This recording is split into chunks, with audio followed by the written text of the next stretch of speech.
El doctor Nicolás Arata es director de formación y publicaciones del Consejo Latinoamericano de Ciencias Sociales, licenciado en Ciencias de la Educación, magíster en Ciencias Sociales de la Flaxo, Argentina, doctor en Educación, en Investigaciones Educativas, profesor adjunto de la Universidad de Buenos Aires.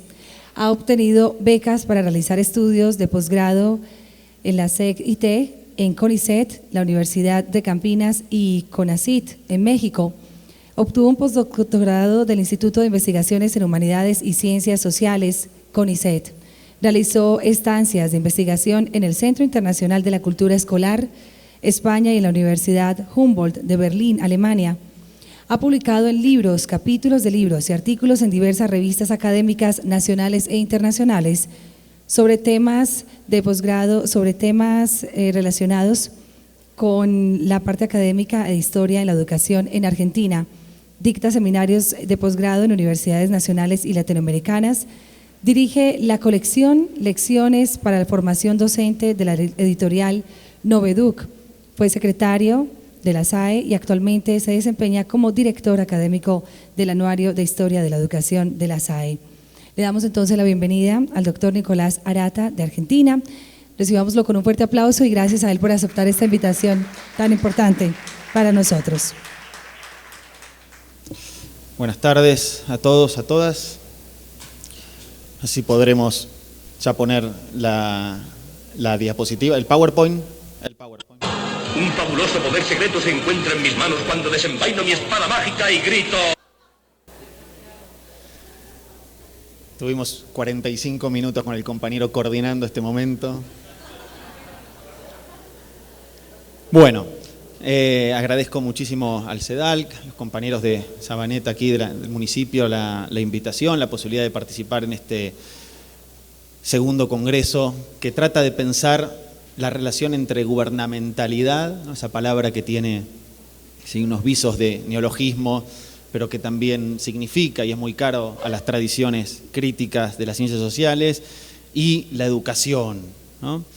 Y ahí, bueno, una cuestión primera que quería comenzar planteando en la hora que tengo es precisamente que hablar de la relación entre educación y gubernamentalidad implica pensar las relaciones de poder, ¿no? Y pensar las relaciones de poder desde las teorías críticas de las ciencias sociales es un camino, digamos, hay una biblioteca formada muy importante, ¿no? En ese sentido. Pero yo quería comenzar por decir que yo tenía, ¿no? Creo que todos en algún momento tuvimos también, visiones deformadas del poder, visiones caricaturizadas del poder, ¿no? Entonces, esta era un poco una evocación de ello. Un fabuloso poder secreto se encuentra en mis manos cuando desenvaino mi espada mágica y grito: ¡por el poder de Grayskull!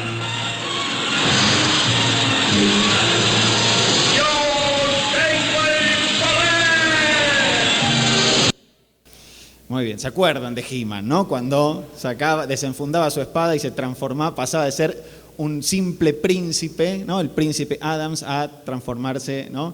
En ese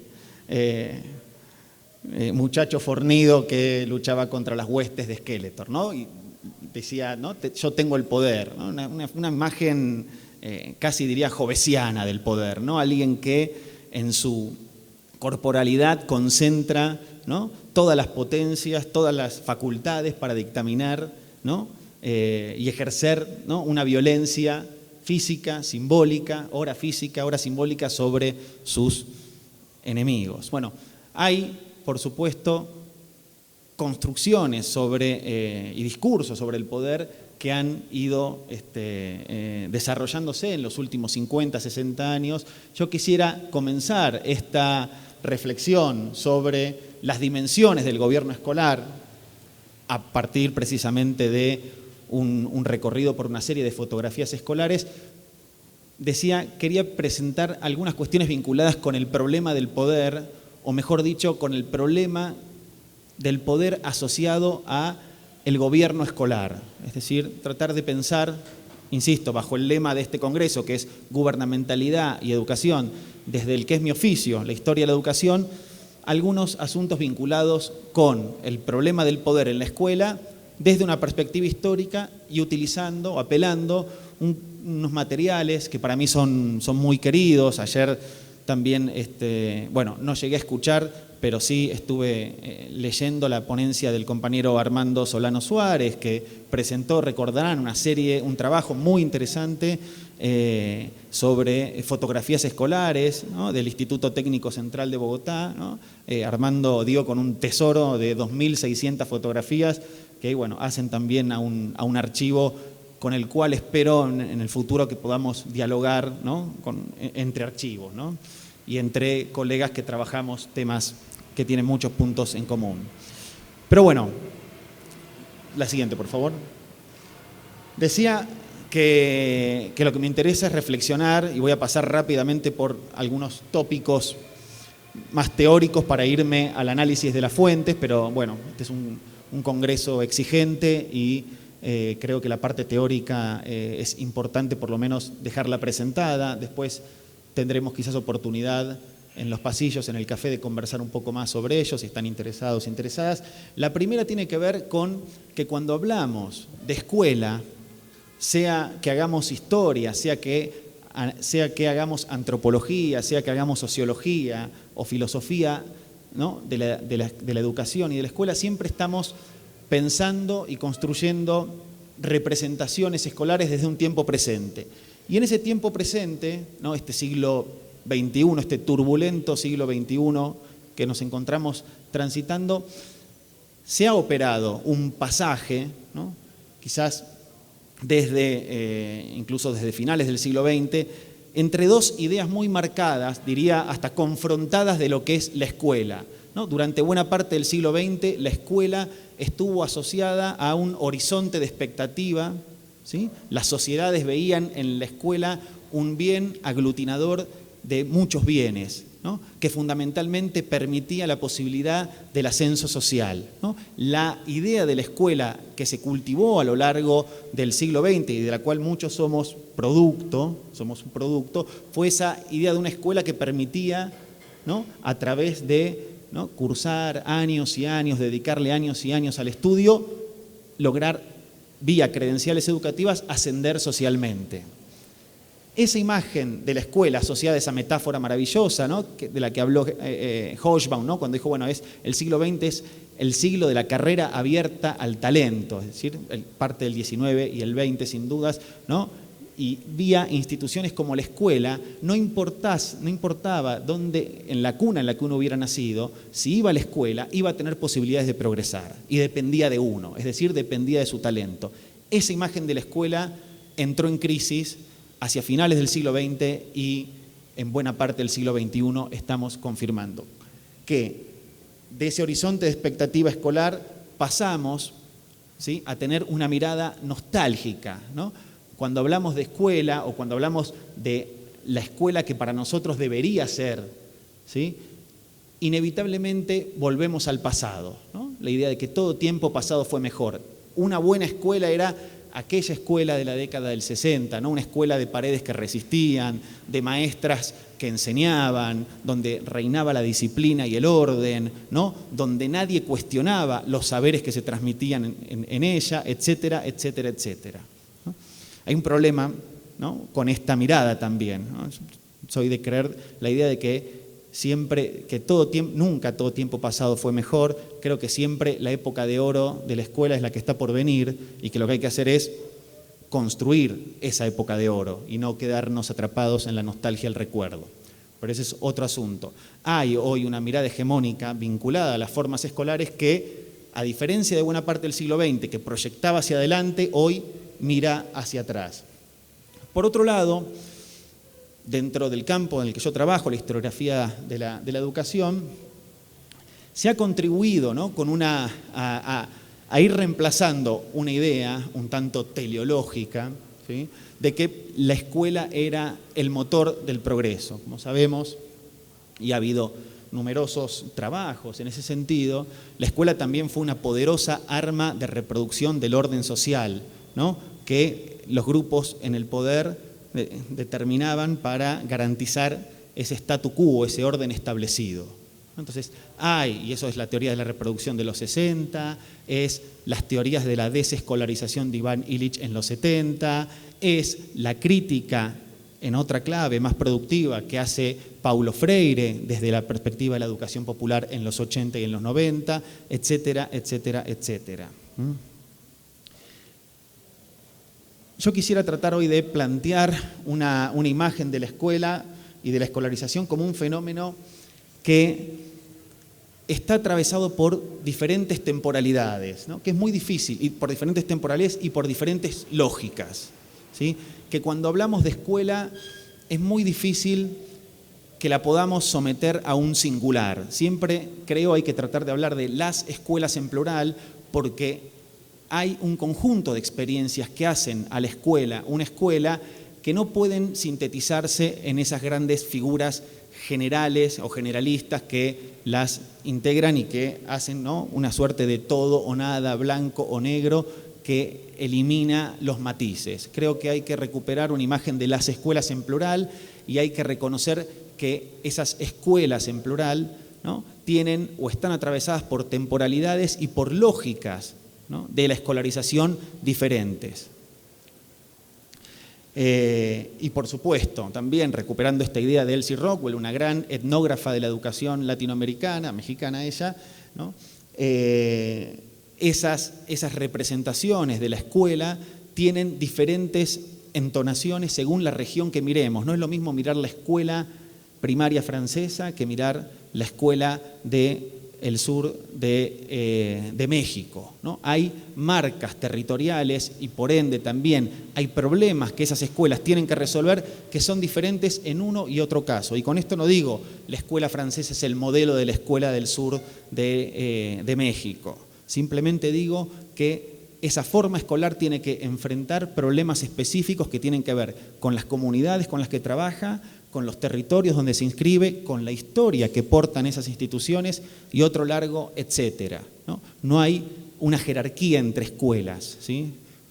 Por eso el problema también de la pluralización a veces es que unas se establecen como modelo de las otras y uno lo deja enunciado así tácitamente. Entonces, la siguiente, por favor. Quiero rápidamente dar una definición, después por supuesto también y como siempre comparto estos PowerPoint a quien me lo pidan, queda ya en la computadora de aquí para quien lo quiera también recuperar. Una definición de la escuela y de la escolarización, yo la entiendo como una estrategia de socialización. Segundo punto, no es la única. En parte del siglo XIX y durante todo el siglo XX se volvió la forma hegemónica de socialización, es decir, la forma hegemónica a través de las cuales las sociedades transmitían la cultura de los viejos a las nuevas generaciones, pero no es la única forma de socialización, ¿no? Hay múltiples formas a través de las cuales la sociedad, o nosotros como sociedad, transmitimos la cultura, ¿sí?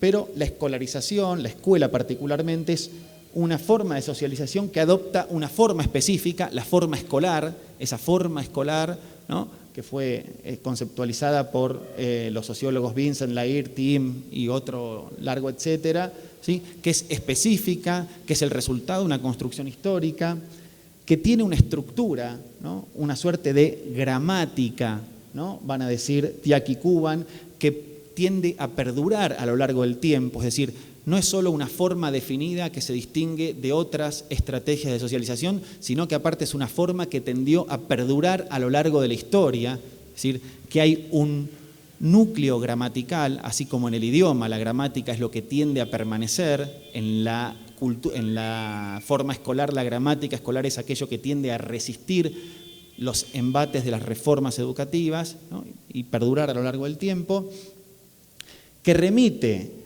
a un conjunto de experiencias escolares. Sobre esto voy a tratar de hacer un énfasis fuerte, es decir, ¿quién puede contar la historia de las escuelas?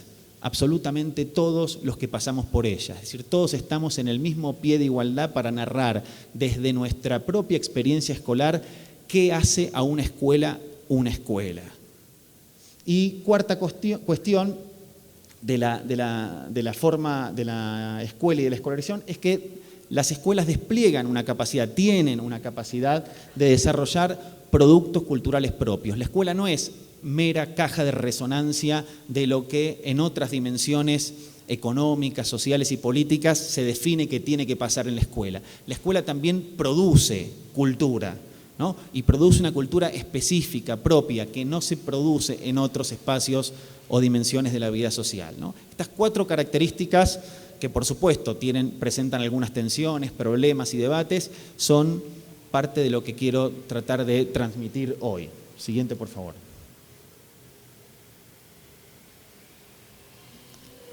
Bueno, esto lo voy a pasar rápido. Una primera idea, ¿no? También vinculada con las lecturas históricas sobre la escuela, y es esta crítica que durante mucho tiempo, desde la historia de la educación, se contó, se narraron versiones de la historia que están vinculadas fundamentalmente a la idea del gobierno escolar, anudadas a leyes, decretos, reglamentos, artículos, disposiciones legales, etc. Cuando sabemos que el problema del gobierno escolar no solamente reside en tal o cual decreto reglamentario, en tal o cual ley educativa, que el problema del gobierno escolar es un problema que se puede desgranar y que se puede dimensionar en diferentes planos de la vida escolar. Una cita ahí muy interesante de 2 colegas que quiero mucho, Marcelo Caruso e Inés Dussel, que dicen, ¿no?, que el problema del gobierno escolar está asociado a las formas del liderazgo del aula y las formas del liderazgo de la sociedad y la política. Hay un vínculo, una articulación entre las formas de gobierno que una sociedad define para sí misma y las formas de gobierno que establece para sus escuelas. Lo que no significa es que haya una relación de espejo, de réplica o de reproducción entre las formas de gobierno de una sociedad y las formas de gobierno escolar. Hay en el medio traducciones, hay en el medio intercambios, préstamos, desplazamientos y, por supuesto, tensiones entre una y la otra. Pero es una perspectiva desde donde pensar el problema, no ya, insisto, circunscripto al problema del gobierno escolar como un problema de leyes y decretos, sino un problema de articulación entre modelos de gobierno social y modelos de gobierno escolar. Siguiente, por favor. Eso nos lleva también a construir, por supuesto acá no tenemos tiempo, pero también al mismo tiempo, para distanciarme un poquito de la imagen de He-Man, ¿no?, y el poder de Grayskull, necesitaba decir que eso implica pensar algo que no tenemos, digamos, que los que hacemos historia de la educación carecemos, que es una buena teoría del Estado y una buena teoría de la sociedad. Es decir, una teoría del Estado que no conciba al mismo como un actor monolítico que impone de arriba hacia abajo órdenes inapelables, ¿no?, sobre una sociedad siempre indefensa, siempre pasiva, siempre dispuesta a recibir lo que el Estado determina y define, y al mismo tiempo también pensar una figura de la sociedad que tampoco puede ser caracterizada de una manera plena y sin fisuras. Es decir, hay sociedades, o mejor dicho, dentro de la sociedad hay diferentes grupos que conviven en tensiones y que entienden la educación y la escuela de diferentes maneras y ponen en juego esas concepciones a través de organizaciones, a través de expresiones individuales, de lo que fuera que sea. Pero hay ahí un vínculo que creo que es importante pensar. Siguiente.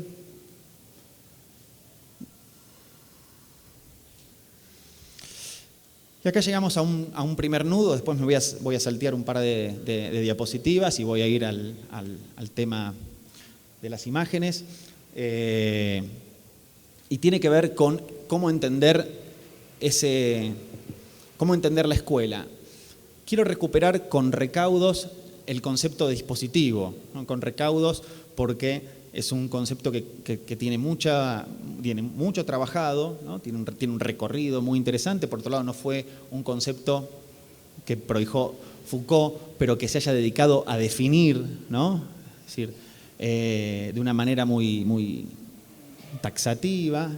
pero al mismo tiempo es muy, muy potente, muy tentadora, como para eludirla, ¿no? Dice Foucault, ¿no?, que un dispositivo es un conjunto resueltamente heterogéneo que implica discursos, instituciones, disposiciones arquitectónicas, decisiones reglamentarias, leyes, medidas administrativas, enunciados científicos, proposiciones filosóficas, etcétera, etcétera, etcétera.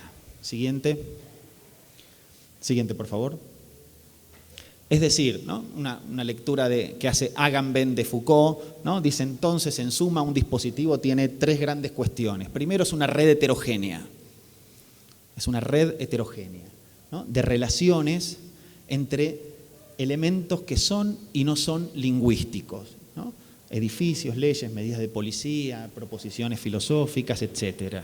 ¿Sí? Primera cuestión, entonces, el yo tengo el poder de He-Man, pasamos a una red de relaciones en donde ese poder está distribuido de manera desigual y combinada, podríamos decir, apelando también a otras tradiciones del pensamiento crítico latinoamericano, y esa red de relaciones está conformada por elementos que son y no son discursivos, que son y no son lingüísticos, ¿no? Entonces, primera característica para pensar el poder asociado al gobierno escolar, desde la perspectiva del dispositivo, es un conjunto de elementos, ¿sí?, heterogéneos. Primera cuestión, ¿no? Hay que poner la mirada ahí, no ya en las leyes, ¿sí?, no ya en el poder que puede detentar un director, sino en la red de relaciones que se organiza en torno a un conjunto de elementos que hay que poder identificar, reconocer. Segunda cuestión, siempre un dispositivo cumple una función estratégica, es decir, siempre se inscribe en una relación de poder que está asociado al problema del gobierno de las sociedades y de los hombres, ¿sí? Un dispositivo no se construye para que las cosas estén articuladas porque sí, se construye para que estén articuladas siguiendo un determinado propósito, ¿sí? Y ahí también es interesante una segunda consideración. Ese propósito que persigue un dispositivo hay que tratar de mirarlo más por los efectos que produce que por las intenciones de quienes los crearon, ¿no? Yo puedo haber tenido la intención de construir una máquina que funcione o que produzca en determinado sentido y sobre todo cuando esas máquinas son máquinas culturales, como la escuela, puede resultar que en el conjunto de elementos que ese dispositivo combina se produzcan otras cosas. ¿Valieron mis intenciones? Poco o nada. Ahora, los efectos que produjo sobre las poblaciones, sobre las que esos dispositivos se aplicaron, son las que cuentan. Tercera cuestión, los dispositivos siempre presentan un carácter articulado, ¿no?, que es siempre el resultado de ese entretejido, Foucault lo decía con una claridad pasmosa, de saber, poder y verdad, ¿no? Siempre que pensamos los dispositivos hay que tratar de ver, ¿no?, hacer un esfuerzo por ecualizar estas tres dimensiones. Quien tiene el saber tiene el poder y por lo tanto detenta la verdad o dice qué es lo verdadero y qué es lo falso, ¿no? Esa construcción también es lo que me interesa tratar de pensar a través de estos ejercicios. Muy bien. Siguiente, una rápida. Quienes ya han hecho tópicos de la educación latinoamericana saben que siempre vuelvo a esta imagen del archivo, que me gusta mucho, mejor dicho, a una tensión entre dos imágenes del archivo, porque inevitablemente, quienes hacemos historia, para poder llegar a reflexionar sobre estas cuestiones, pasamos siempre por la experiencia del archivo, pasamos siempre por la experiencia de encontrarnos con ese conjunto de materiales que no son solamente un espacio material dispuesto para entrar en contacto con el pasado, sino también un discurso de poder. El archivo es un discurso de poder, es la forma en la que un determinado conjunto de instituciones decidieron, más o menos consciente, cómo el pasado de la educación, en este caso, podía y debía ser recordado. Un archivo siempre es la selección de las memorias de esa experiencia escolar que merecen ser rescatadas del olvido de aquellas otras que lisa y llanamente, ¿no?, se las deja ir, se las deja, ¿no?, morir, se las olvida. Entonces, ahí hay dos imágenes del archivo para mí muy potentes, ¿no?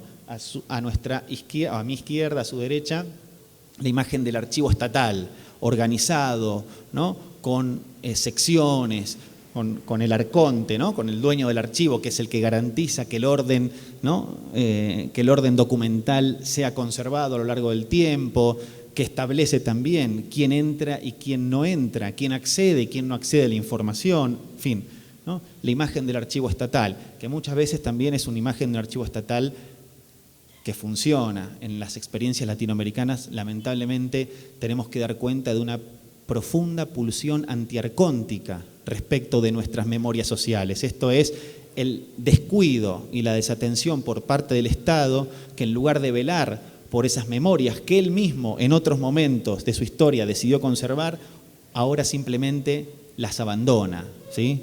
Las olvida, las desecha, las descarta, ¿no? Hay todo un debate en diferentes lugares de América Latina sobre eliminación de archivos intermedios. En la Argentina estamos teniendo uno ahora porque se considera que es burocracia, ocupa lugar, es gasto de dinero, su conservación poco vale, etcétera, etcétera, y va todo eso al incinerador. Un debate que tenemos respecto del valor que tiene esa información para pensarnos históricamente como sociedad. Y la segunda es una imagen más benjaminiana del archivo, ¿no? La que tienen ustedes a su izquierda, ¿no? Que es la imagen que Benjamin propuso para pensar el archivo asociado al oficio del trapero, el archivo asociado a una forma de entender la historia y a una forma de historiar o de practicar la historia que, dice Benjamin, trascendió el problema del mito, ¿no? Del mito del archivo, ¿no? En tanto una figura de autoridad que establece qué es lo que se conserva y qué es lo que no se conserva, para considerar, dice Benjamin, que todos los retazos de la experiencia pasada, ¿no? La imagen de los retazos da cuenta también de la fragilidad de esos recuerdos, ¿no? Que en cualquiera de esos retazos uno puede empezar a contar siempre una historia, que no hay hechos que merecen ser recordados y hechos que no merecen ser recordados a priori. Cualquier hecho puede ser la punta del hilo para comenzar a narrar, ¿no? Esas dos imágenes del archivo para mí también son parte del trasfondo de la reflexión que quiero compartirles. Siguiente, por favor. Y después está el problema de la fotografía o el problema de las fuentes visuales, ¿no? En este caso, bueno, libro maravilloso que también he recomendado, ¿no? Cual pastor sobre la fotografía, ¿no? El libro de John Berger, Mirar. En este caso, una foto de August Sander, el hombre del siglo XX, tomada en 1910, a partir de la cual Berger se pregunta: ¿qué les decía Sander a sus fotografiados antes de disparar la cámara? ¿Qué era lo que les transmitía? ¿Qué era, ¿no?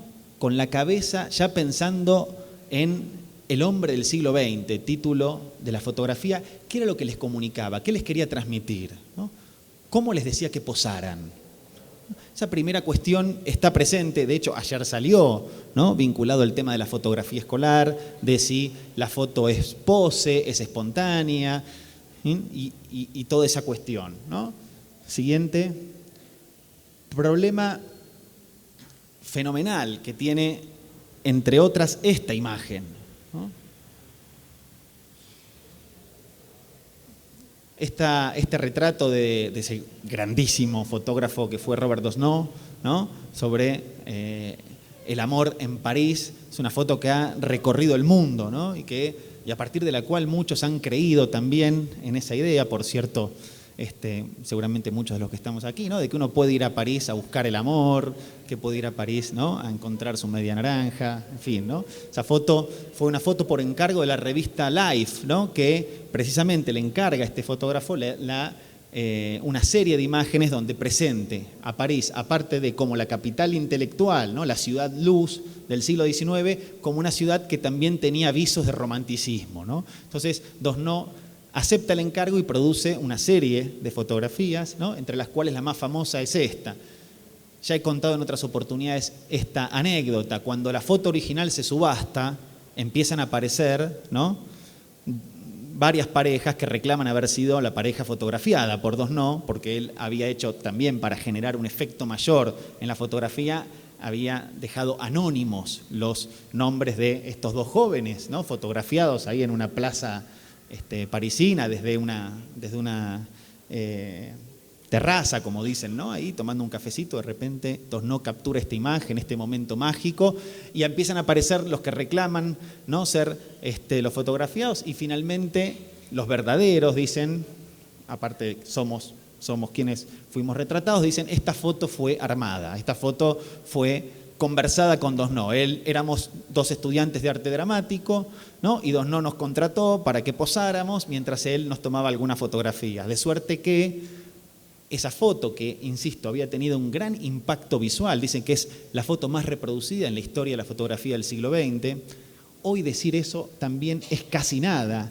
En el día de hoy, son las 3 de la tarde en Medellín, ya se sacaron más fotos en el día de hoy que en todo el siglo XX. Por eso también pensar el valor de la imagen es también poner en perspectiva desde dónde interrogamos estas cuestiones. Resulta que entonces nos plantea esta pregunta: bueno, si esta foto no fue espontánea, si ese amor no es verdadero, ¿qué pensar? ¿A quién le creemos? ¿Ya no creemos más en nada? Vuelvo al asunto de los efectos y no tanto de las intenciones o de las poses, ¿no? ¿Qué nos sigue produciendo esta foto independientemente de que sepamos? O sea, ¿qué produce en nuestra subjetividad independientemente de saber si es o no armada?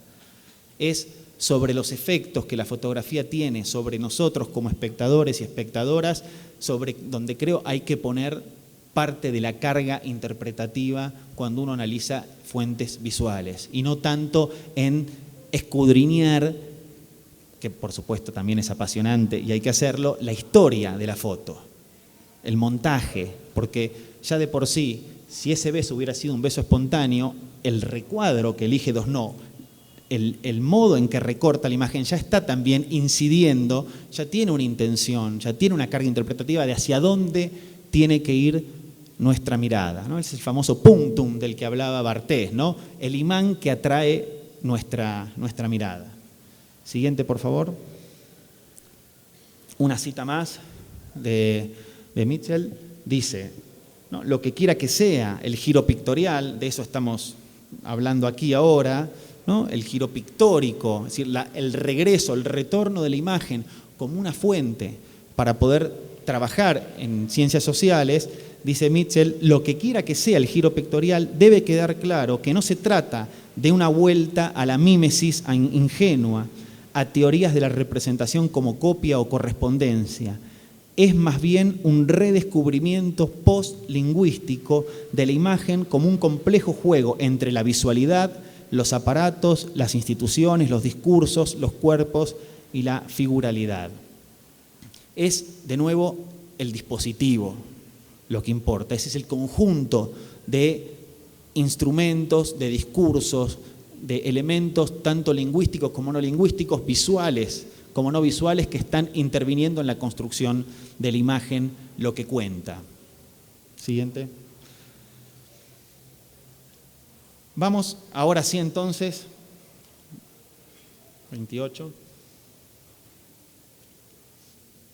a dos dimensiones del gobierno escolar que pueden ser analizadas, insisto, de la perspectiva del poder, mirando una serie de imágenes. La primera, el primer tópico es el problema del gobierno escolar y la materialidad, ¿no?, los espacios escolares, el modo en que la escuela se fue definiendo como escuela a partir de la construcción de edificios escolares, que no son sinónimos. Recuerden, Rousseau decía, no hay mejor escuela que la sombra de un árbol, y escribió el Emilio, algo le debemos, ¿sí? No asoció el problema de la escuela a un espacio físico, o por lo menos a un edificio, ¿sí? Pero los edificios escolares son, en parte, la respuesta al problema del gobierno de las poblaciones infantiles, ¿sí?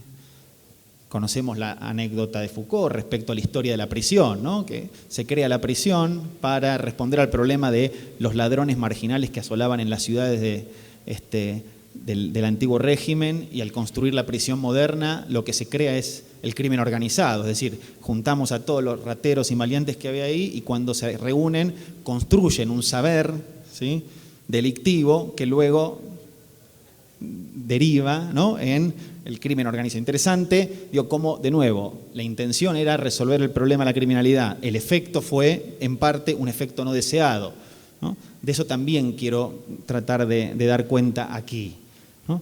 Entonces, primera cuestión, el problema del gobierno escolar asociado a la definición y la redefinición de los espacios escolares.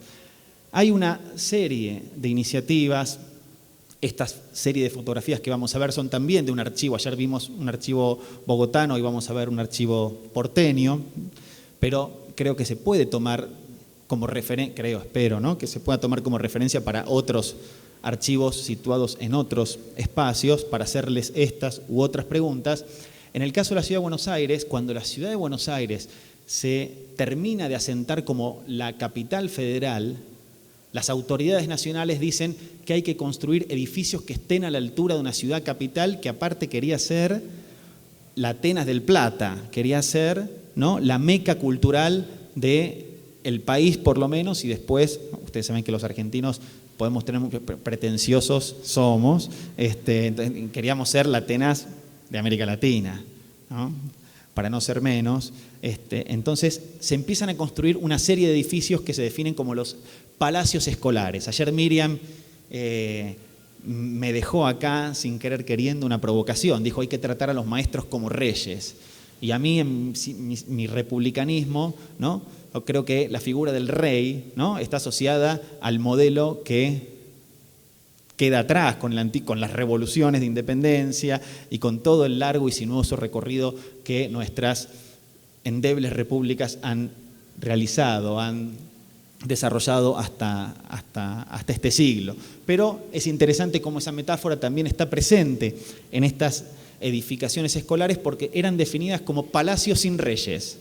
Es decir, había que construir el palacio para educar al futuro soberano de la nación, ¿sí?, que eran esas infancias interpeladas, ¿no?, como los ciudadanos del porvenir, ¿no?, los hombres y mujeres que iban a hacer la república y a defenderla, ¿no? Esta serie de edificios escolares muestra una serie de rasgos interesantes. En primer lugar, bueno, quienes vayan a Buenos Aires, quienes tengan la posibilidad de visitarla, este edificio está ubicado en una de las plazas más importantes de la ciudad, la Plaza Lavalle, que está frente al Palacio de Tribunales y al lado del Teatro Colón. Es decir, es un edificio que está también, si quieren, dialogando con otras figuras monumentales que están en su entorno. Fíjense, ¿no?, una estética neoclásica, con un frontispicio coronado por columnas, de un estilo grecolatino. Todos los materiales usados en esta escuela fueron traídos de Europa. Había cierta idea de, ¿no?, un prestigio, una tramitación cultural que si venía de Europa, en el fines del siglo XIX, si venía de Europa, ya tenía adosado, ¿no?, cierta impronta cultural que estas repúblicas querían emular, ¿sí? Una entrada que está ligeramente separada del piso, ¿no?, la idea de que el ingreso al edificio escolar es siempre una suerte de ascenso, ¿no?, de ascenso cultural. Un antropólogo, Andrés Sarankin, estudió básicamente la cantidad de puertas que hay que atravesar para llegar desde la entrada hasta el aula, ¿no?, y concluyó, ¿no?, que estas escuelas estaban diseñadas de una manera que el grado de separación que había entre el exterior y el interior de la escuela era tan alto porque todavía había una idea, ¿no?, de que había cierta barbarie amenazando, ¿no?, a las ciudades y que la escuela, en cambio, era el corazón, el núcleo duro de la civilización. Y por lo tanto, esa operación, también material, que hacían los alumnos de separarse desde que ingresaban hasta que recibían las lecciones diarias en el aula, ¿sí?, era importante. Estas escuelas monumentales, siguiente por favor, dieron paso rápidamente a estas escuelas de dimensiones más humanas, de dimensiones más pequeñas, ¿no?, más acotadas. ¿Por qué? ¿no? Durante un tiempo, cuando analizaba estos archivos y miraba esa diferencia que en apenas una década se había producido desde la construcción de esos edificios a estas modestas escuelas, ¿no? La pregunta de por qué se había pasado de uno a otro modelo. Y hay dos cuestiones. La primera es precisamente los ideales republicanos. Muchos pedagogos de la época comenzaron a cuestionar el modelo anterior porque decían que no se inscribía dentro de la tradición estética republicana. Eran demasiado ornamentadas, eran demasiado, ¿no?, visuales en su conjunto, eran apabullantes, ¿no? Y la tradición estética republicana es mucho más suave, más depurada, más sencilla, menos ornamentada, ¿no? Entonces, pasar de esas a estas escuelas tenía que ver con un debate de orden estético, de la monumentalidad, pasar a una escuela que realmente encarne los valores de la República, porque la anterior evocaba cierto lujo del antiguo régimen. Y la segunda cuestión tiene que ver con el triunfo del discurso de la escolarización sobre la sociedad. Es decir, aquellas escuelas que se construyeron, ¿no?, en un primer grupo de unas 24 edificios escolares con marcas monumentales, generaron sobre la población un efecto, ¿no?, positivo de participar enviando a sus hijos a las escuelas. Esa demanda por escolarizar a las infancias fue creciendo de un modo tan rápido que la materialidad de aquellos primeros edificios no podía dar cuenta, ¿sí?, y responder efectivamente a esa demanda. Hubo necesariamente que construir edificios más pequeños, más económicos y sobre todo más rápido para poder dar cuenta de esa demanda que el propio sistema había generado. Siguiente. Esta es una escuela típica de un barrio porteño, ¿no? Es una escuela que los maestros que las habitan dicen que son escuelas muy ruidosas, muy bochincheras, ¿no? Son escuelas que tienen el patio en el centro y los niños ahí, bueno, hacen sus recreos o hacen sus clases de gimnasia mientras otros toman la lección en el aula y se genera, ¿no?, un bochinche que, digamos, que es muy propio también de este tipo de modelos de viviendas familiares, que son las casas chorizo, ¿no?, que son casas que tienen un patio central y una habitación pegada a la otra, pegada a la otra, pegada a la otra, ¿no? Es una escuela que replica esa estructura, ¿no?, y que plantea también otra forma pone en evidencia, otra forma de gobierno escolar, ¿no?, que ubica el problema del patio como un dispositivo central, ¿no? Desde el patio uno puede pararse y mirar qué es lo que está sucediendo en todas las aulas que lo rodean. En la foto 1, en la foto de las escuelas monumentales, el patio era lo que había sobrado del terreno. No había sido pensado como un problema pedagógico. Eso también tiene que ver con la historia de quienes construyeron esos primeros edificios escolares, que fueron arquitectos que no tenían o no admitían la opinión de los pedagogos para pensar el problema del espacio. En cambio, en estas construcciones ya ese asunto está de alguna manera compensado, ¿no? Hay ya un departamento de higiene escolar, vamos a verlo ahora más adelante cómo operaba también sobre los cuerpos y no solo sobre los espacios. Había pedagogos que se habían formado en la arquitectura escolar y el problema de cómo definir esos espacios que permiten al mismo tiempo el descanso de los cuerpos, el reposo y el descanso de los cuerpos, y al mismo tiempo puntos desde donde poder controlar esos cuerpos, ¿no?, se habían de alguna manera organizado en torno a la figura de estos patios. La siguiente. Después también tenemos escuelas que funcionan en edificios que no son pensados ad hoc como escuelas. De escuelas que no fueron, insisto, edificios, que no fueron originalmente pensados para que ahí funcione una escuela, sino que producto también de esa demanda de escolarización de las sociedades, ya ni siquiera se llegaba a construir las escuelas de la segunda foto, y entonces había que empezar a improvisar y había que salir a alquilar espacios para poner ahí a escolarizar a las comunidades de infantes, ¿no? Esta es una cuestión también interesante. Hoy en la ciudad de Buenos Aires, aquella ciudad que quiso ser meca cultural y Atenas del Plata, hoy más de la mitad de los edificios donde funcionan escuelas son edificios alquilados, muchos en muy malas condiciones, ¿no?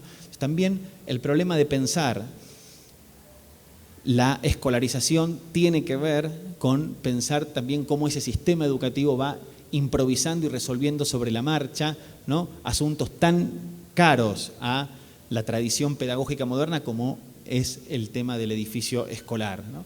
La única forma de saber que eso es una escuela es porque, bueno, hay un grupo de niños que está ingresando con sus guardapolvos blancos, signo distintivo también de las escuelas públicas argentinas, y porque hay una bandera flameando, ¿no? Pero todo lo demás no necesariamente remite a la idea de un edificio escolar, ¿no? Este es otro problema para pensar el asunto del gobierno escolar. ¿Cómo hacer que esa escuela, con sus propósitos, no se malogre cuando funcionan espacios que no son funcionales a lo que el programa escolar requiere, ¿no?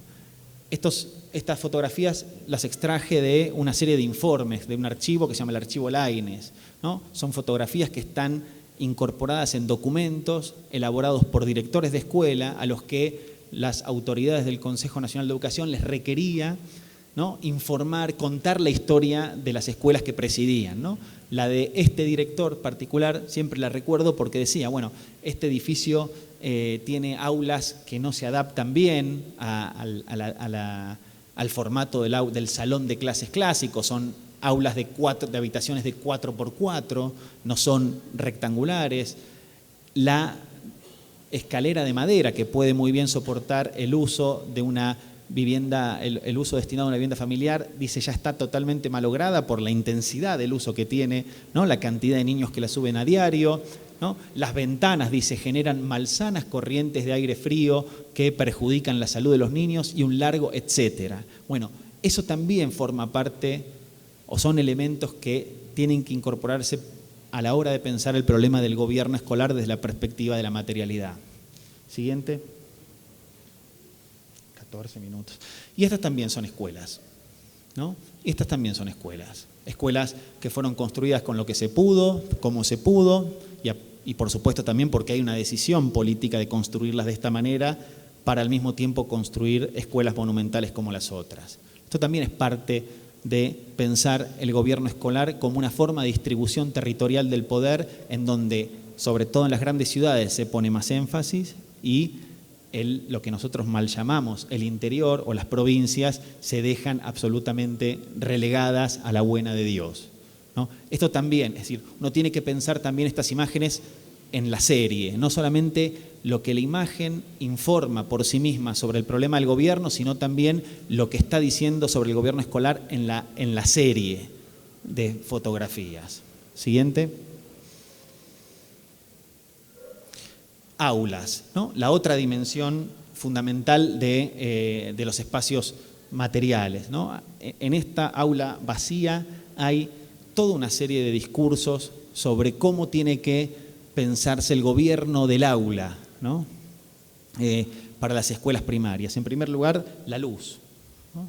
La luz ingresando de izquierda a derecha del salón está íntimamente articulada con un concepto de la escritura, ¿no?, en donde la forma correcta de escribir es con la diestra, ¿no? Todos los que durante buena parte del siglo XX ingresaron a la escuela y eran zurdos fueron obligados a aprender a escribir con la derecha. Por eso la luz entra, ¿no?, desde la izquierda a la derecha para iluminar mejor, ¿no?, los cuadernos, las superficies que van a ser escritas, ¿no? Entonces, ahí hay un discurso. Y también esta imagen tiene una evocación acústica, ¿sí? ¿Cuál es la intención acústica de la disposición de ese mobiliario? ¿Cuál es el sentido, de nuevo, asociado al gobierno del aula que está pensada en términos acústicos en esa disposición de los asientos? El silencio, ¿no? Quien organizó de esa manera, ¿sí?, el espacio del aula, buscó privilegiar, ¿no?, que lo que reinase fuese el silencio, una atención concentrada sobre un punto que está delante de ese conjunto de pupitres que es el escritorio del profesor, ¿no?, que está, si lo alcanzan a ver, ligeramente por encima del resto de los pupitres. También eso marca, ¿no?, la diferencia de estatutos entre quien sabe, ¿no?, y quien sabe tiene el poder y la verdad, respecto de los que no saben, por ende no tienen el poder y por ende tampoco la verdad, ¿no? Hay ahí una distribución que, insisto, es de poder, es acústica, privilegia el silencio por sobre la posibilidad de que el grupo pueda compartir y comunicarse entre sí. Un niño ve la nuca de un compañero que tiene delante y así de seguido, ¿no? Pero, y de nueva cuenta, esta no fue la única forma de concebir y organizar el espacio del aula, ¿no? Cuando un inspector entraba a estos salones de clase, inmediatamente sabía a dónde dirigir la mirada para encontrar a la autoridad pedagógica del espacio, ¿no? Entraba y miraba al frente y sabía que en ese lugar fijo iba a estar el profesor, la profesora, el maestro, la maestra. Siguiente. Hubo también otras formas de organizar el espacio del aula a partir de otras tradiciones pedagógicas que discutieron con esa forma de gobierno escolar y no por eso fueron necesariamente mucho más libres, más sui generis, más anárquicas o como quieran llamarlas. Acá también hay un problema asociado al gobierno escolar que se resuelve de otra manera, ¿no? Hay acá una cita muy, muy interesante de una maestra escolanovista argentina muy conocida que se llamó Olga Cossettini, ¿no?, que llevó adelante toda una experiencia de este estilo en la ciudad de Rosario, en una escuela que ella denominó la Escuela Serena, y decía lo siguiente, y creo que puede también jugar en la evocación con esta imagen. Dice: entro. Es un poco difícil descubrir en ese momento a la señorita Chinusa, como afectuosamente la llamamos. Un grupo de chicos parado alrededor de una mesa trabaja afanoso separando las fibras del lino en 3 pequeños aparatos de madera hechos por ellos y copiados de sistemas antiguos. Los dirige Stanislao, un alumno polaco. Una chica del grupo les muestra láminas en que aparecen máquinas modernas. Me acerco a otro grupo. Todos trabajan y charlan, pero también, pero sobre nada ajeno al tema. Unos chicos quieren preparar un cataplasma y no saben qué cantidad de harina echar, pero no se quedan esperando que la maestra se desocupe y les indique. Van y le preguntan a los demás chicos. Y continúa la cita. Hay otra forma de pensar aquí en esta imagen y en esta distribución del espacio el problema del gobierno escolar, repartiendo un poquito más el poder, o por lo menos discutiendo la idea de que el saber está concentrado o en un sujeto, el maestro, o que el saber está concentrado en fundamentalmente un libro de texto, ¿no? Acá lo que los alumnos están haciendo es trabajando y aprendiendo a partir de la experiencia que les da ese trabajo. Y si hay dudas, las consultan. Y si está la maestra, bien. Y si la maestra está, como está esta maestra, atendiendo a otros compañeritos, le consultan al alumno al lado. Y la disposición física de esos espacios, las mesas de trabajo, ¿no?, favorecen que esto se produzca. Insisto, no es que acá hay libertad y en la otra hay opresión. Hay formas diferentes de resolver el problema del gobierno escolar basadas en premisas pedagógicas que lo que establecen. Para un caso es que el alumno es una tabula rasa que tiene que ser incorporado a una cultura y que quien puede hacer eso es solo el docente, respecto de otra concepción que plantea que los alumnos tienen inquietudes, ¿no?, preguntas, que son el resultado fundamental de la experiencia y que ese es el verdadero motor del aprendizaje. No estoy a favor de una ni de otra y tampoco es un problema, o creería incluso que no estaría bien derrapar en una o en otra. Creo que lo que hay que tratar es pensar la sutileza del poder en ambos casos. Siguiente, por favor. Vengo hablando de niños y de infancias. Las escuelas también fueron espacios para la formación de adultos.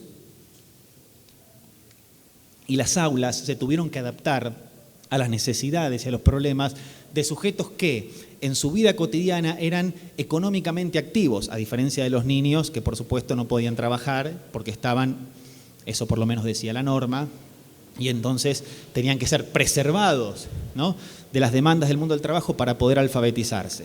pero las escuelas también fueron espacios para formar adultos que habían perdido la primera oportunidad de alfabetización cuando niños o jóvenes y que venían por su segunda chance educativa.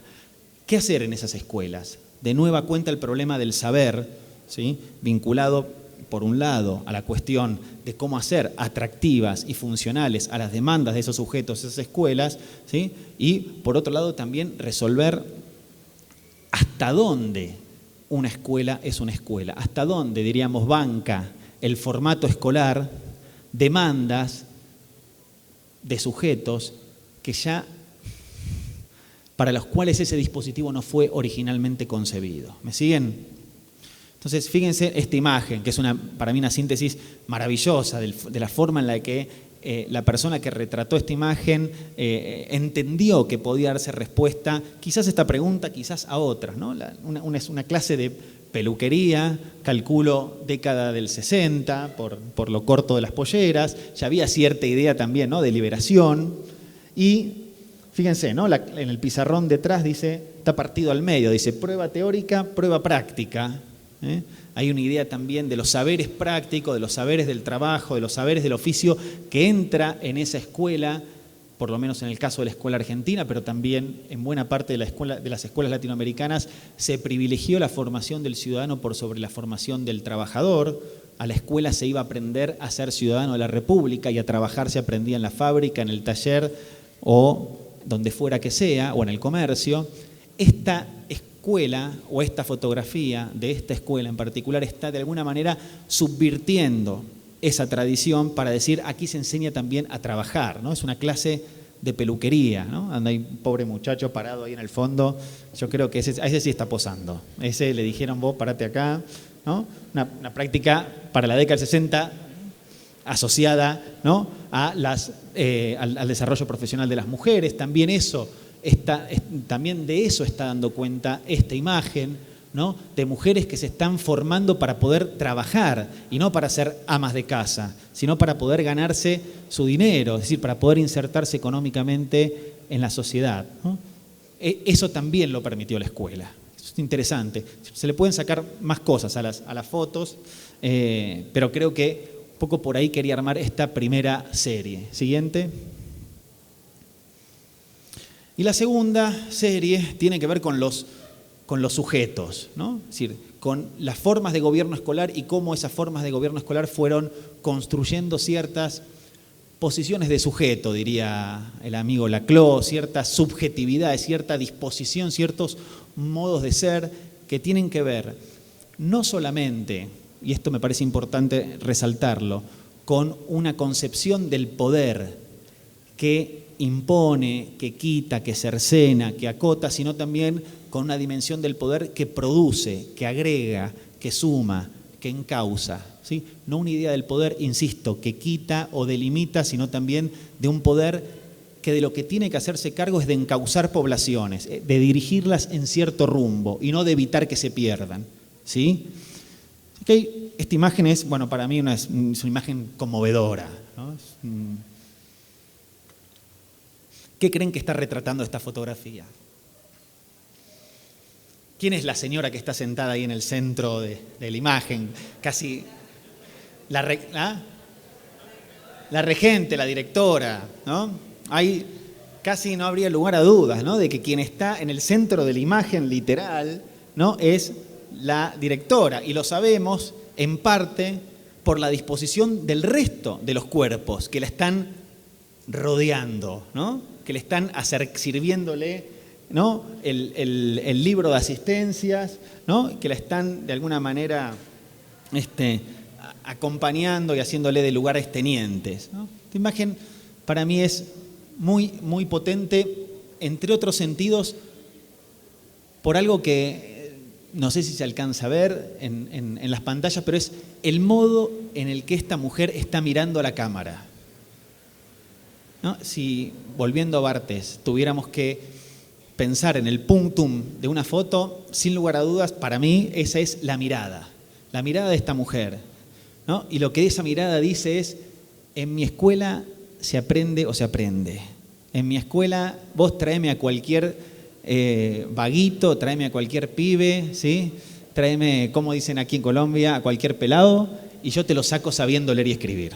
Eso es lo que está diciendo esta imagen. Hay una cuestión de convencimiento, ¿no?, de determinación sobre el rol que esa mujer tiene en el mundo, ¿sí? Esta es una mujer, es más, en memorias escolares hemos leído, ¿no?, que estas mujeres decían que no habían elegido la docencia. La docencia las había elegido a ellas.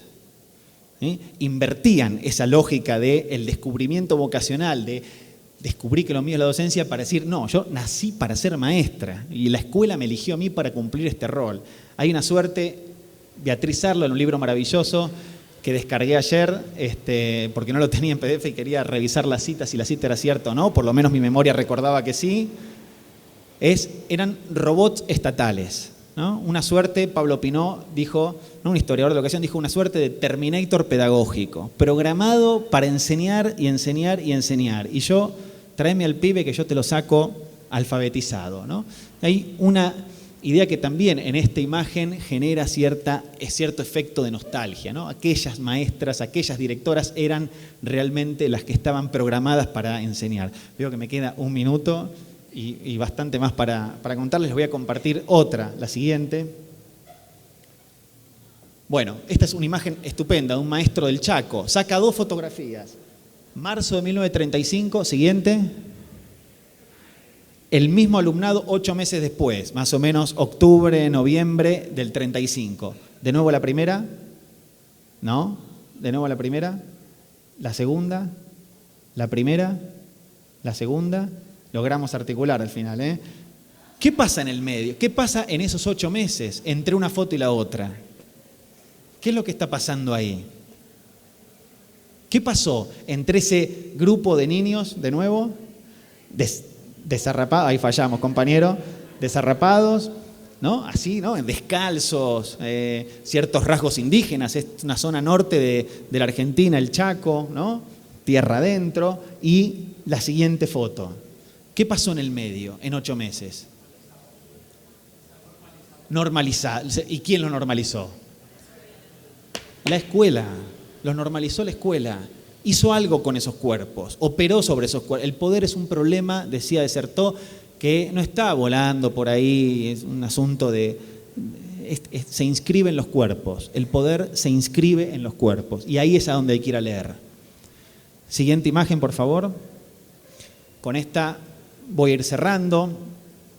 El problema el tercer tópico, el gobierno escolar y los saberes que pensaron, los saberes, a veces saberes del Estado, saberes que se fueron construyendo, ¿no?, por demanda de un Estado que crecía y que tenía como problema gobernar poblaciones y que para ello necesitaba ampararse en discursos científicos para poder hacerlo. Bueno, el higienismo fue uno de ellos, ¿no? El higienismo, discurso médico que, para usar una metáfora, se expandió como la peste durante la segunda mitad del siglo XIX y buena parte del siglo XX y pensó el problema del cuidado de la salud en las grandes poblaciones, a diferencia del discurso médico que piensa el problema del individuo como un paciente singular. El higienismo piensa las poblaciones, y pensar las poblaciones fundamentalmente implica mirar hacia aquellas que son estructuralmente más débiles, infancias y juventudes. El higienismo entró en la escuela y bajó toda una serie de discursos vinculados con el cuidado y la preservación del cuerpo, que en muchos casos también estaban asociados a la idea de cierta grandeza de la nación, ¿no? Cuidar el cuerpo de los niños era también cuidar el cuerpo de la patria, de esa patria que se proyectaba en esas infancias. Entonces, una cuestión para mí muy, muy interesante de esta imagen, ¿no? Fíjense que también habla de la distribución de roles de género. Todas las niñas están con cofias de enfermeritas y una pobrecita está poniendo el bracito para que le den la inyección, ¿no? Insisto, está también marcando el rol que las mujeres pueden tener. No hay doctoras, hay enfermeras, mejor dicho, no hay futuras doctoras, hay futuras enfermeras en esta imagen, y hay un discurso que está hablando y que está operando sobre los cuerpos. Y hay nos gusta hacer historia de la educación tratando de multiplicar los registros de las fuentes, y creemos que la literatura es un registro tan bueno como el mejor para poder pensar estos problemas, que el archivo no es solamente el archivo oficial.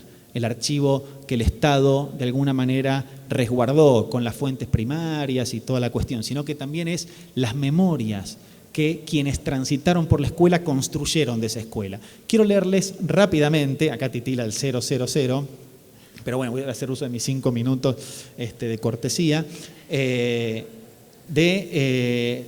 Graciela Beatriz Cabal, se llama Secretos de Familia, y es un libro que está escrito en una clave de diario íntimo de una niña que transita por la escuela primaria en la Argentina de la segunda mitad del siglo XX. Y ahí Graciela, ¿no?, cuenta en sus memorias de infancia que pasó por una situación vinculada a esta imagen que se refleja acá. Dice así: terminan las clases y yo empiezo a ir de nuevo al club. Renga voy porque me duele un pie. Mi mamá me lleva al médico, pero no a mi tío Vicente, que me va a recetar cuáquer crudo, sino a un especialista. El especialista me revisa el pie y mueve la cabeza como si dijera no, no, no. Después me revisa la garganta con una cuchara. Esto no me gusta nada, dice el especialista. Reuma infeccioso. Hay que extirpar las amígdalas inmediatamente. Y como mi mamá está por llorar, el especialista la anima. A lo mejor todavía llegamos a tiempo. Extirpar quiere decir que te operen. A casi todas las chicas del grado ya las extirparon en el Rawson. El Rawson es un hospital infantil, ¿no?, muy conocido por este tipo de prácticas. Cristini, que es una de sus amigas, me dice que a ella le dijeron que iban al hospital a ver a la madrina y que cuando pasó por un lugar lleno de chicos, la agarraron de atrás, la envolvieron en una sábana, la sentaron encima una enfermera, le hicieron abrir la boca y chas, chas, chas, le sacaron las amígdalas. Y que la sangre llenó toda la sábana y saltó por las paredes y por la cara del médico. Yo me acuerdo del León de Francia cuando le sacan los ojos y también de Fachenzo el maldito. Alfonsín, que es otra de sus amigas, me dice que el hermano de ella, que había ido al Rawson a visitar al primito, cuando pasó por un pasillo lo agarraron y lo extirparon. A mí no, parece que gritaba él, pero como todos gritan a mí no, lo extirparon igual.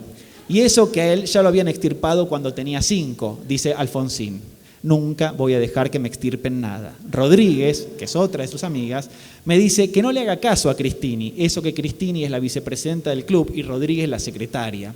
Que no duele nada, menos que un pellizquito, dice, y me da un pellizquito en el brazo. Además, después de que me operen, tengo que comer nada más que helados y todos me van a regalar libros de cuentos caros, de esos que a una le regalan cuando una está grave. Mi mamá dice que a mí no me van a operar, no me van a engañar como la engañan a los otros chicos y que yo me tengo que operar sí o sí y que pida lo que quiera. Gauchita como la madre, dice mi mamá. No, digo yo. Bueno, me dejo.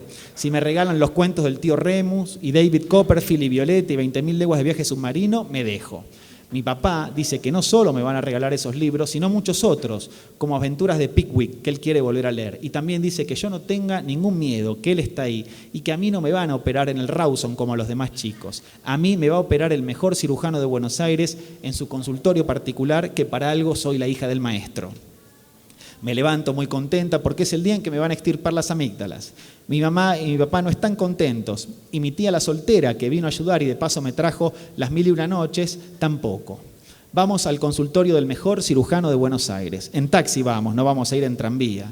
En el taxi todavía estoy contenta, pero menos, porque nadie habla.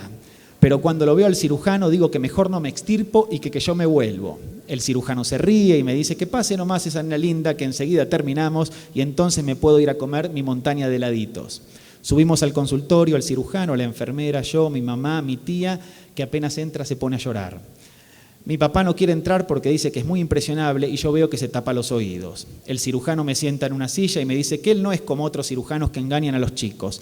Él me va a ir explicando todo para que yo entienda y no tenga miedo. Y entonces me dice que me siente en un sillón de dentista, que la enfermera me va a atar. Yo digo que no quiero. Y él dice, enfermera. La enfermera, que salta y corpachona, me agarra, me sienta, me apoya una rodilla en la barriga y me ata.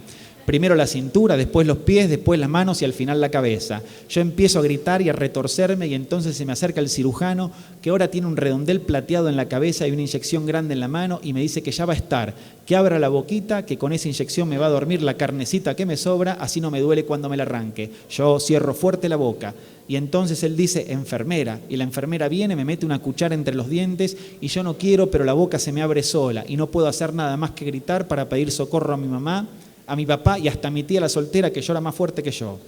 Por suerte entra mi papá Y yo pienso que me viene a salvar, pero mi papá llora tanto que la enfermera le tiene que dar una silla y un vaso de agua. Y entonces el cirujano me pone la inyección adentro y yo ya no grito porque no puedo gritar ni tampoco respirar.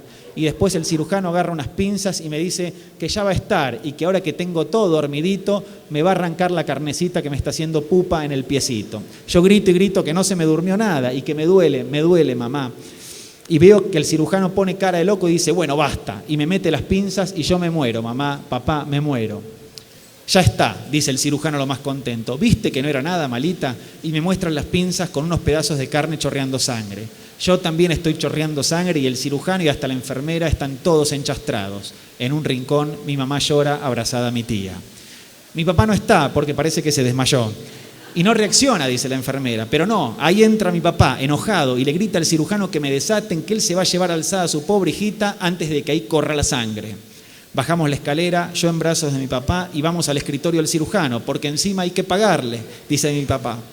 Mi papá le paga y el cirujano, que de vuelta se hace el simpático, me dice que abra un poco la boquita a ver cómo quedó eso. Yo no puedo. Entonces la enfermera me dice que mejor la abra por las buenas que si no. Yo la abro, poquito porque me duele tanto. Y el cirujano, vuelta a poner cara de loco, dice, ay, ay, ay, qué feo el pedacito que quedó colgando. Enfermera, no, grita mi mamá, justamente, no, grita mi tía. Y mi papá no grita porque se marea y lo tienen que acomodar en una silla. Y antes de que llegue el fin del mundo, termino, volvemos a subir la escalera, yo en brazos de la enfermera, pero ahora no me atan, me agarran de atrás, me envuelven en una sábana, me sientan encima de la enfermera, me hacen abrir la boca y chas, chas, chas, me sacan lo que faltaba. Igualito que a Cristina en el Rawson. En el taxi, mi mamá dice que ese médico es un reverendo hijo de puta y que qué mierda se lo recomendó a mi papá. Mi papá no contesta, pero dice que apenas cobre, porque ahora se quedó en la ruina con la operación, se va a pedir un permiso de portación de armas y se lo van a dar, porque él es maestro y presidente del hogar policial. Y se va a comprar un buen revólver, o mejor, una ametralladora, y va a ir a matar a ese carnicero asesino. Pero no lo va a matar de un tiro al corazón, no, de a poco lo va a matar. Primero una oreja, después la otra oreja y así. Y después va a ir a la casa del amigo que se lo recomendó, su mejor amigo de los leones, parece mentira, y también lo va a matar. Pero ese le va a tirar directo a la cabeza, para que no sufra, porque no lo hizo de malo, lo hizo de boludo. El señor del taxi se ríe y dice que no se preocupen los señores, que los chicos no sienten como los grandes y además se olvidan rápido. Por eso hay que operarlos de todo bien chiquitos, y si ya me operaron del apéndice, pregunta. La imagen termina con esta situación. La señorita Catalina, la maestra de toda esta banda, nos pide encarecidamente que mañana vengamos bañadas con el pelo limpio, con la ropa interior impecable y con pollera y blusa, que vienen los de la antidiftérica. Conocen lo que era la vacuna antidiftérica. Las chicas que faltaron se joroban, se embroman, porque se la van a tener que ir a dar al Rawson y por ahí los médicos se confunden y les extirpan de nuevo las amígdalas. Además es por nuestro bien, dice Rodríguez, ¿se acuerdan de Rodríguez? Pero como yo la miro seria, ella se calla. Los dos sextos grados salimos al patio. Sáquense el delantal y la blusa, dice la señorita, que solo les quede la combinación. ¿El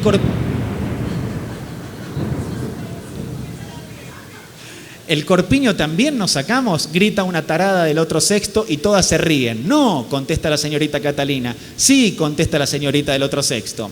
Ahora pónganse en hilera, dice la señorita Catalina, con los ojos fijos en el mástil y por ningún motivo vuelvan la vista atrás. Entonces, todas volvemos la vista atrás y vemos a uno de guardapolvo que se acerca en puntas de pie y que en la mano lleva una jeringa grande como un pomo de verdad. Pero, ¿dónde te ponen la antidiftérica? ¿En la nalga, como las de hígado, o en el brazo, como las de la viruela? ¿Y para qué nos hicieron sacar la blusa? Enseguida nos enteramos, la antidiftérica te la dan en la mitad de la espalda, donde no hay carne, hay puro hueso. Cuando la primera pega el grito, la segunda se cae para adelante desmayada o muerta, vaya a saber. La tercera empieza a correr gritando, no, yo no, yo no. Y la cuarta se arrodilla resignada y baja la cabeza como el rey de Francia en el dibujo del manual. Manduca, otra de sus compañeritas, pobre, no corre, ni grita, ni se desmaya. Se hace caca. Están por llegar a mí y yo cuento como 5 desmayadas, pero yo me la voy a aguantar sin decir ni mu. Ya lloraré en casa cuando nadie me vea.